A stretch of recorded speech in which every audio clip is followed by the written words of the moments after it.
Hi welcome to cube TV. Vaccine దుష్ప్రభావాలపై తయారీ సంస్థ ఆస్ట్రాజెనికా చేసిన ప్రకటన వ్యాక్సిన్ తీసుకున్న వారిని భయాందోళనకు గురి చేస్తుంది.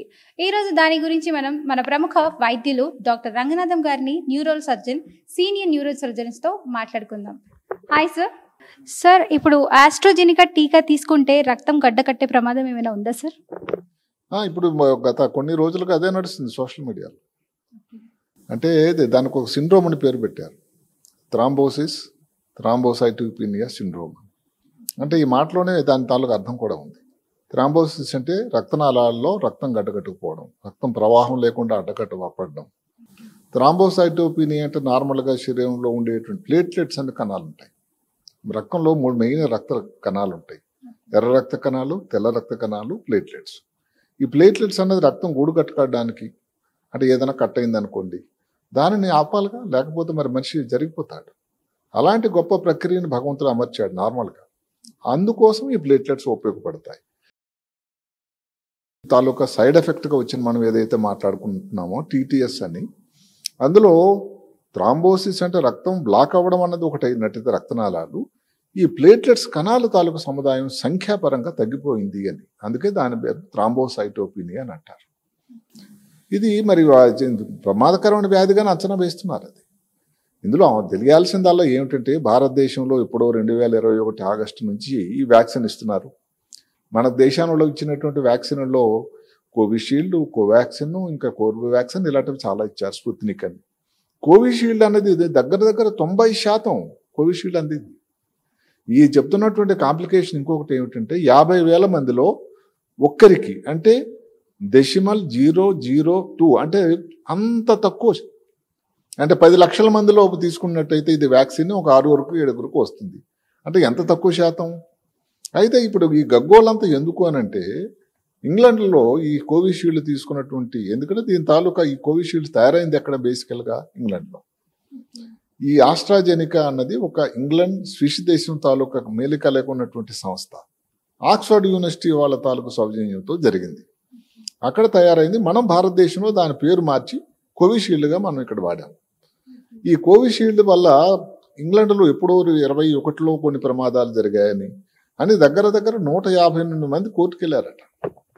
దానిలో ఒక వ్యక్తికి ఆల్రెడీ కోర్టు నుంచి చాలా కాంపెన్సేషన్ వచ్చింది. అంటే ఆ కంపెనీ వల్ల ప్రమాదం జరిగింది కాబట్టి కంపెనీ వాళ్ళే వాళ్ళకి ప్రతిఫలం పే చేశారు, కాంపెన్సేషన్. దగ్గర 1000 కోట్ల రూపాయలు భారతదేశం తాలూకా కరెన్సీలో చూసుకుంటే. ఇది మరి అందరికీ అవునా అని గగ్గోట్పాటు వచ్చింది. అయితే అందరూ గ్రహించాల్సిన ఒక్క మాట ఏమిటంటే, ఇప్పుడు దాన్ని నెమరు వేసుకొని ఎవరికైతే ఆ సమయంలో కొంతమంది జరిగిపోయారే అనుకోండి, వ్యాక్సిన్ వేసుకోవడం వల్ల వచ్చిందా లేకపోతే లాంగ్ తర్వాత వచ్చింది దానివల్ల వచ్చిందా, ఇది ఎవరు చెప్పలేము. అయితే ఇప్పుడు ఆల్రెడీ సుప్రీంకోర్టులో కేసు నమోదైంది. నిన్న ఎవరైతే బాధితుడు తండ్రి నమోదు చేశాడు, మా అబ్బాయి చనిపోయాడు భారతదేశంలో. ఎందుకు అంటే కోవిషీల్డ్ వ్యాక్సిన్ వేసిన తర్వాతే. దానికి ఇంకా నిజ నిర్ధారణ అన్ని జరగాల్సి ఉంటుంది. కోవిషీల్డ్ వ్యాక్సిన్ అన్నది ఎలా ఉంటుందంటే, అసలు రెండింటిలో కోవిషీల్డ్, కోవాక్సిన్లో కోవిషీల్డ్ అన్నది దగ్గర 80 నుంచి 85% మందికి చాలా మంచి ఉపయోగకరమైన ఫలితాలు వచ్చాయి. కోవాక్సిన్ కొంచెం తక్కువ అని చెప్పారు. ఇది కూడా ఇంకేమిటి, వెక్టర్ వ్యాక్సిన్ అని. అంటే దీనివల్ల అంత ప్రమాదం లేదని ఆ రోజుల్లో. ఆ వ్యాక్సిన్ తీసుకున్న రోజుల్లో కూడా వాళ్ళు కూడా ఎప్పుడు కూడా సైడ్ ఎఫెక్ట్ లేదు, ఏ మందు కూడా సైడ్ ఎఫెక్ట్ లేదని లేదు. చిన్నగా ప్రతి ఇంటి దగ్గర వాడేటువంటి పారాసిటమాల్ టాబ్లెట్ తీసుకోండి. పేరు ప్రతి వాళ్ళు చదువుకో అక్కర్లేదు, ప్రతి వాళ్ళకి తెలుసు. మరి అలాంటి మందుకే సైడ్ ఎఫెక్ట్స్ కొంచెం గొప్ప ఉంటాయే, మరి సైడ్ ఎఫెక్ట్స్ లేని మందు ఏదైనా ఉంటుందా? మరి అలాంటిదే ఈ వ్యాక్సిన్ కూడా ఉంది. వాళ్ళు చెప్పారు, ఎక్కడైతే ఇంజెక్షన్ ఇచ్చిన దగ్గర నొప్పి రావచ్చు, వేడిగా ఉండొచ్చు, దురదలాగా రావచ్చు, వ్యాక్సిన్ తీసుకున్న తర్వాత కొంచెం జ్వరం లాగా, తలనొప్పి, వీక్నెస్ లాగా అనిపించడం, తర్వాత 3-4 రోజుల్లో జరిగిపోతుంది. ఇంకొక ముఖ్యమైన విషయం ఏంటంటే, వాళ్ళు రాసిన దాంట్లోనే ఈ సైడ్ ఎఫెక్ట్స్ ఏవైతే ప్రమాదకరమైన సైడ్ ఎఫెక్ట్స్ ఏవి కూడా 4 రోజుల నుంచి 42 రోజులు వ్యాక్సిన్ తీసుకున్న తర్వాత. అది ఎప్పటి వ్యాక్సిన్ ఎప్పుడు తీసుకున్నారు? ఇప్పుడు 2021లో.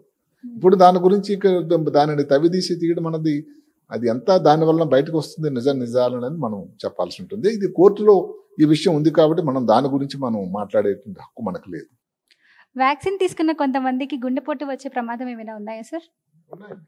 ఇప్పుడు ఏదైతే థ్రాంబోసిస్ అన్నది ఏమిటంటే మనం అనుకున్నాము అంటే ఎక్కడ శరీరంలో రక్తనాళాలు ఎక్కడెక్కడ ఉన్నా గుండెలో కానీ రక్తనాళాలు కానీ బ్లాక్ అయిపోతే థ్రాంబోసిస్ అనేది హార్ట్ అటాక్ వస్తుంది. బ్రెయిన్లో కానీ వచ్చినట్టయితే స్ట్రోక్ అంటాం, పెరాలసిస్. కాళ్ళు రక్తనాళాలు బ్లాక్ అయిపోయింది, కాళ్ళు రెండు పని చేయకుండా అయిపోతుంది. పొట్టల్లో ఉన్నాయి కొన్ని అవయవాలు, ఎక్కడ ఎడం పక్క స్ప్లీన్ ఉంటుంది, లేకపోతే పేగుల్లో కానీ ఎక్కడైనా ఇది రక్తం బ్లాక్ అయిపోవచ్చు. అదే కాకుండా ఛాతిలో కానీ ఈ రక్తనాళాల తాలూకు ప్రభావం వచ్చి ఆయాసం, కొంతమంది కాలు వాపులు, తలనొప్పి, అసలు కాలు ఇంతకుముందు చెప్పినట్టుగా పని చేయకపోవడం. అంటే శరీరంలో ఏ అవయవంలో దాని ప్రభావం వస్తే అక్కడ తాలూకా లక్షణాలు బయటపడతాయి. అట్లాడక తప్పకుండా వచ్చే అవకాశం ఉంది. సార్, ఇప్పుడు కోవిడ్షీల్డ్తో రక్తం అన్నది గడ్డ కట్టే ప్రమాదం ఉందన్న విషయాన్ని ఆస్ట్రాజెనికా వాళ్ళు దాచిపెట్టారా సంస్థ? దాచిపెట్టారని చెప్పడం కన్నా అంటే ఇప్పుడు ఇంతకుముందు ఏదైతే ప్రతి మందు స్టార్ట్ చేసినప్పుడు ఎవరన్నా అసలు ఏ మందు కోసం కానీ దానిలో ఎంత డోస్ వేసుకోవాలి, ఎన్నాళ్ళు వేసుకోవాలి, లాస్ట్లో సైడ్ ఎఫెక్ట్స్ అని ఉంటాయి రాస్తారు. అది అప్పుడు వాళ్ళకి చెప్పారా అన్నది మనం మళ్ళీ వెరిఫై చేయాల్సి ఉంటుంది. జరిగిందల్లా ఏమిటంటే 2021లో ఎవరైతే ఈ వ్యక్తి ఒక జేమ్స్ స్కాట్ అని ఒక వ్యక్తి కోర్టుకు వెళ్ళిన తర్వాత అప్పుడు ఆస్ట్రాజెనెకా వాళ్ళు దీనివల్ల సైడ్ ఎఫెక్ట్ ఉంటుంది అని వాళ్ళు అంగీకరించడం మొదలుపెట్టారు. అంగీకరించకపోతే మరి దానికి కాంపెన్సేషన్ ఎందుకు పే చేస్తారు? అంటే ఒక సైడ్ ఎఫెక్ట్స్ ఉంది అని. మన భారతదేశంలో 2022 మార్చిలో ఒక 2 వ్యక్తులకి కాంప్లికేషన్ వచ్చిందని మన దగ్గర కూడా వచ్చాయి. విషయాలల్లో ఏమిటంటే 2022 అప్పుడే మనం మాట్లాడే దగ్గర 2 సంవత్సరాల క్రితం. మరి ఇప్పుడు ఎందుకు పైకి తెగదోస్తున్నారని మనం ఆలోచించాల్సిన విషయం.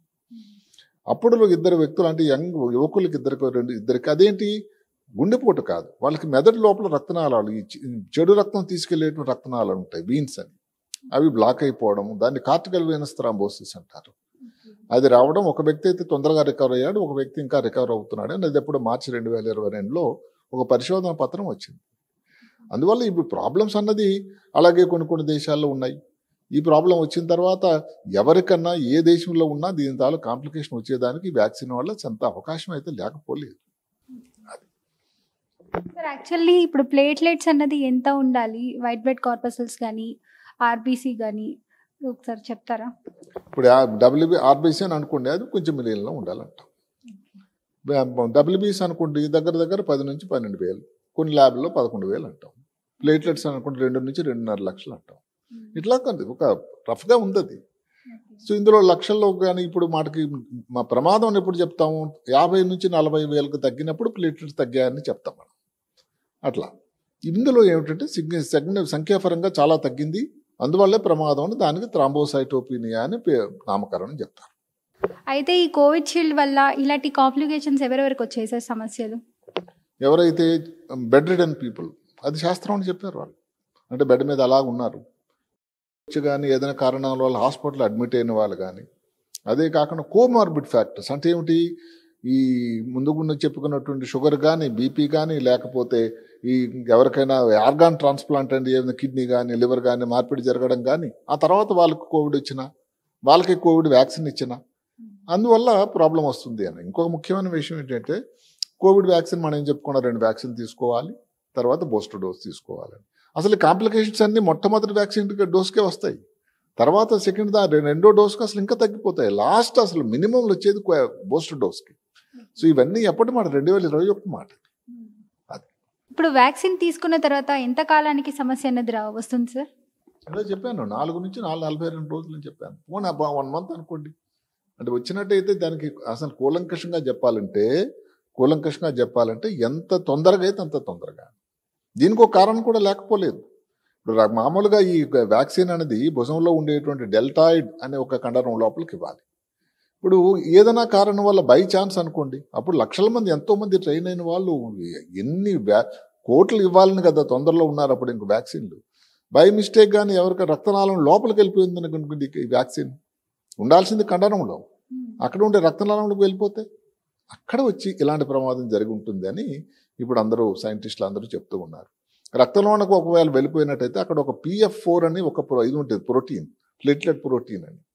ఆ ప్రోటీన్ మీద ఫారిన్ బాడీగా రియాక్ట్ అవుతుందంటే నార్మల్గా ఉండేటువంటి ప్రోటీను శరీరంలో ఉండే ఇమ్యూనో వ్యవస్థ మార్పు వచ్చి తనకు తెలిసిన మిత్రుల్నే శత్రువుగా పరిగణించేసేటువంటి పరిస్థితి వస్తుంది. దానివలన ఈ ప్లేట్లెట్స్ అన్ని అగ్రిగేట్ కలిసిపోతాయి దగ్గరికి. దానివల్ల యాంటీబాడీస్ తయారవుతాయి. ఇమ్యూన్ బాడీ సిస్టమ్ ఏం చేస్తుందంటే దానికి ఎదుర్కోవడానికి కొన్ని ఆయుధాలను తయారు చేస్తుంది. అవే యాంటీబాడీస్. ఈ యాంటీబాడీస్, ఈ ప్లేట్లెట్స్ ఇవన్నీ కలిపి రక్తనాళాలు బ్లాక్ అయిపోతాయి. దానివల్ల ప్లేట్లెట్ సంఖ్య కూడా తగ్గిపోతూ ఉంటుంది. ఇది కారణం. అసలు వ్యాక్సిన్ వల్ల ఎందుకు రావడానికి కారణం ఏంటంటే ఈ కండరం లోపలికి వెళ్ళినట్టయితే వచ్చే అవకాశం లేదట.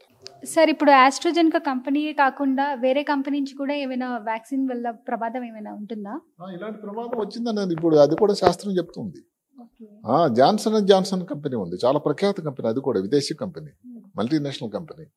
వాళ్ళు కూడా ఒక వ్యాక్సిన్ తయారు చేశారు ఆ టైంలో, జాన్సన్ దాని పేరు. వాళ్ళు ఆ వ్యాక్సిన్ వల్ల కూడా ఈ ప్రాబ్లమ్స్ వస్తాయి. ఇది ఎలా ఉంటుందంటే మళ్ళీ చెప్తున్నాను, ఏ వ్యాక్సిన్ వలన కొంచెం గొప్ప ఇబ్బంది వచ్చేదానికి ఆస్కారం ఉంటుందండి. ఒక 3 నెలల క్రితం ఇంకో వీడియో నేను చేశాను. అందులో కొంతమందికి ఎక్కడెక్కడ ఆల్జీరియా, ఆస్ట్రేలియా, అర్జెంటీనా ఇలాంటి దేశాల్లో మెదడు లోపల కణాల తాలూకా డ్యామేజ్ అయిపోయిందని, కంటిలో చూపు తగ్గిపోయిందని, కాలు చేయ వీక్ అయిపోయిందని, డీమెలినేషన్ వచ్చిందని ఒక వచ్చింది. దాన్ని బట్టి ఒక వచ్చేసాం. ఇది టెలిగ్రాఫ్లో వచ్చినట్టయితే ఇది గార్డియన్ పేపర్లో వచ్చింది అప్పుడు, ఇంగ్లాండ్ పేపర్లోనే. దానికి కారణం ఏమిటి? అది భారతదేశంలో వస్తుంది అలాంటి ఇబ్బంది, భారతదేశంలో ఇంతమందికి వ్యాక్సిన్ అందింది కదా అని మళ్ళీ ఆ కొన్ని రోజులు గగ్గోలు మన దేశంలో. దానికి నేనేం చెప్పానంటే అసలు ఆ వ్యాక్సిన్ ఇండియాలో వాడలేదు. అక్కడ వ్యాక్సిన్ ఏదైతే ఎంఆర్ఎన్ఏ వ్యాక్సిన్ అంటే మెసెంజర్ ఆర్ఎన్ఏ వ్యాక్సిన్, మన దేశంలో వాడినటువంటి కోవిషీల్డ్ కానీ కోవాక్సిన్ కానీ ఆ సంబంధించింది కానే కాదు. అలాంటప్పుడు మన దేశంలో ఇబ్బంది రావడానికి ఆస్కారం ఎలా ఉంది? అలాగే ఇప్పుడు జాన్సన్ అండ్ జాన్సన్ వ్యాక్సిన్ అనేది మన దేశంలో వాడలేదు కాబట్టి దానివల్ల వచ్చేదానికి ఆస్కారం లేదు. కోవిషీల్డ్ చాలా బిరివిగా వాడారు. ఏదైతే భయం కానీ అనుమానం కానీ కొంత సహజమే. అయితే నేను 2 మాటలు అందరికీ చెప్పదలుచుకున్నాను. ఇప్పుడు ఒక దానివల్ల జరిగినటువంటి మంచి ఉపయోగం ఇదే కానీ జరగకపోతే అసలు మానవాళి ఎంతమంది అండి జరిగిపోయేవాళ్ళు మన దేశంలో. అమెరికాలో ఏం చేశారంటే మన దేశంలో కూడా కొంతమంది ఉన్నారు మహానుభావులు, వ్యాక్సిన్ అంటే ప్రమాదం వద్దు అని చెప్పిన వాళ్ళు కూడా ఆ టైంలో కూడా ఉన్నారు. తర్వాత అందరూ మారారు. అలాగే ఈ అమెరికాలో ఎక్కువ డెమోక్రసీ దేశం, అది ఎక్కువ. ఆ ఎస్టిమేషన్ ప్రకారం ఒక పరిశోధన పత్రంలో ఈ వ్యాక్సిన్ తీసుకోవడానికి నిరాకరించి మొండికేయడం వల్ల చనిపోయిన వాళ్ళ సంఖ్య 3 లక్షల పైగా ఉందట. మరి వాళ్ళందరూ వ్యాక్సిన్ వేసుకుంటే ఇప్పుడు అందరు కాకపోయినా కనీసం 2 లక్షల పైన పైబడి ఉండేవాళ్ళు కదా. మన దేశంలో కూడా నేను చెప్పేది ఏమిటంటే ఇది నిజానికి ఒక సంజీవిని. అక్కడ ఏ కంపెనీ ఎవరు తయారు చేశారు, serum institute of India Pune వాళ్ళ ఇవన్నీ పక్కన పెట్టండి. ఆ వ్యాక్సినే 90% మందికి భారతదేశంలో అందింది. 2021లో ప్రతి ఇంట్లో ఇబ్బంది వచ్చి అసలు ఎవరికన్నా ఫోన్ చేసి ఎలా ఉన్నారు, మేము అందరూ బాగున్నారని చెప్పడానికి భయపడిన రోజుల్లో చూసుకుంటే 3 సంవత్సరాల తర్వాత మనం అందరం హాయిగా గాలి తీసుకుంటున్నాం, మాట్లాడుతున్నాం అంటేనే ఆ వ్యాక్సిన్ తాలూకు మహిమ. ఇబ్బందులు అంటూ ఉంటాయి. అయితే మీరు మంచి దానివల్ల వచ్చిన హాని బేరీజ్ వేసుకుంటే ఎక్కడ 0.002% దాని గురించి మనం 10 సార్లు ఇలా గాబరా పడుతూ ఉంటే ఇది ఎంత సబవు ఎంత న్యాయం అని నాకు అనిపిస్తూ ఉంటుంది. చాలా చాలా thank you so much sir. ఈ కోవిషీల్డ్ గురించి, వ్యాక్సిన్ గురించి మా అందరికీ చాలా భయంగా ఉన్నింది. సో దీని గురించి తెలుసుకున్నందుకు చాలా థ్యాంక్ యూ సార్. సో ఇదండి ఇవాల్టి వీడియో. నెక్స్ట్ వీడియోతో మళ్ళీ కలుద్దాం. అంతవరకు చూస్తుండండి క్యూబ్ టీవీ.